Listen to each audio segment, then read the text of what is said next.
আচ্ছা, অনেককে না বলতে শুনেছি যে পনির রান্না করার পর কেমন যেন শক্ত শক্ত হয়ে যায়, মানে রবার রবার টাইপ। তবে আজকে আমি যেভাবে রান্না করব, তোমরা যদি একবার এইভাবে ট্রাই করো তাহলে বুঝতে পারবে কোনোদিনই পনির কিন্তু ওরকম রবার রবারের মতো হবে না, একদম সফটই থাকবে আর ভীষণ নরম আর তুলতুলে। তো চলো দেখে নাও তার জন্য কি কি করতে হবে। আর সম্পূর্ণ কিন্তু আজকের এই রান্নাটা হবে নিরামিষ পদ্ধতিতে, কোনো রকম পেঁয়াজ রসুন কিন্তু এতে আমি ব্যবহার করব না। তো শুরু করে দিই রান্নাটা, তোমরাও চটজলদি দেখে নাও। প্রথমে কড়াইয়ের মধ্যে দিয়ে দিয়েছিলাম সর্ষের তেল, আর এই 2 থেকে 3 চামচ সর্ষের তেল দিলেই হবে। তার মধ্যে পনিরটা এভাবে দেখো টুকরো টুকরো করে কেটে নিয়েছি, সেটাই ছেড়ে দিয়েছি। হ্যাঁ, মনে রাখবে পনির কিন্তু বেশি ভাজার দরকার নেই, একদম হালকা হাতে একটু ভেজে নেবে। আর ওদিকে ভেজে কিন্তু এটাকে তুলে দিতে হবে একটি বাটিতে। সেই বাটির মধ্যে থাকবে এখানে দুধ, মানে আমি দুধের মধ্যেই পনিরটাকে ভিজিয়ে দিয়েছি। হ্যাঁ হ্যাঁ বাবা, এটা তো এইভাবেই রান্না করব আমি। তোমরা কে কে এইভাবে এর আগে রান্না করেছো আমাকে কিন্তু অবশ্যই কমেন্ট করে জানাবে।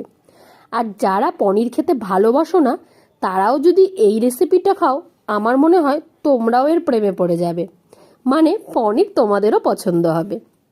নাও, এদিকে ওটা দুধে ভেজানো থাক, আর এদিকে কড়াইয়ের মধ্যে আমি বাকি রান্নাটা রেডি করি। আবারও ওই কড়াইয়ের মধ্যে ওই 2 চামচ মতো তেল দিয়ে দিয়েছি, আর ফোড়নে দিয়েছি গোটা গরম মশলা, মানে ওই এলাচ আর দারচিনি আর কি। তারপরে কি, ডুমো ডুমো করে আলু কেটে রেখেছিলাম। আচ্ছা, যারা আলু ভালো খাও না তারা আলু দেবে না, আমি ভীষণ পছন্দ করি তাই আলুটাই দিয়ে দিয়েছি। আলু দিয়ে এইভাবে কিন্তু একটু নুন ছড়িয়ে ভালো করে আলুটাকে ভেজে নিতে হবে।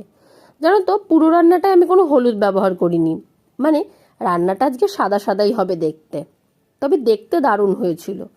নাও, এবারে এখানে একটা মশলা রেডি করেছিলাম। সত্যি বলতে মশলার ভিডিওটা তুলতেই ভুলে গেছি। মশলার মধ্যে ছিল পোস্ত আর কাজু বাদাম বাটা, আর ওর মধ্যে না ওই 2-3টে লঙ্কা দিয়েছি। পনিরে কিন্তু বেশি ঝাল করবে না, ভালো খাবে না। তো সেই জন্য এখানে আমি 3 টেবিল চামচের থেকেও একটু বেশি পরিমাণে কাজু বাদাম আর পোস্ত বাটা দিয়ে দিয়েছিলাম। আর ওই যে বলেছিলাম লঙ্কাও রয়েছে, দিয়ে আলুটার মধ্যে খুব ভালো করে নেড়েচেড়ে নেবে। আচ্ছা জানো তো, একটা কি তোমরা জানো যে কাজু বাদাম দিয়ে রান্না করলে খুব তাড়াতাড়ি কড়াইতে লেগে যায়। তো সেক্ষেত্রে কি করবে, হালকা হাতে নেড়েচেড়ে ওতে না একটু জল দিয়ে দেবে, তাড়াতাড়ি মশলাটা শুকিয়ে গেলে ভালো লাগবে না খেতে। অল্প একটু জল দিয়ে ভালো করে নাড়াচাড়া করে নেবে। খুব বেশি জল দেওয়ার কিন্তু প্রয়োজন নেই, কারণ আমাদের ওই দুধটা কিন্তু রেডি রয়েছে, ওটা দিয়ে আজকে গ্রেভিটা কিন্তু হবে। যে যেরকম ঝোল পছন্দ করো সেই হিসাবে রাখবে।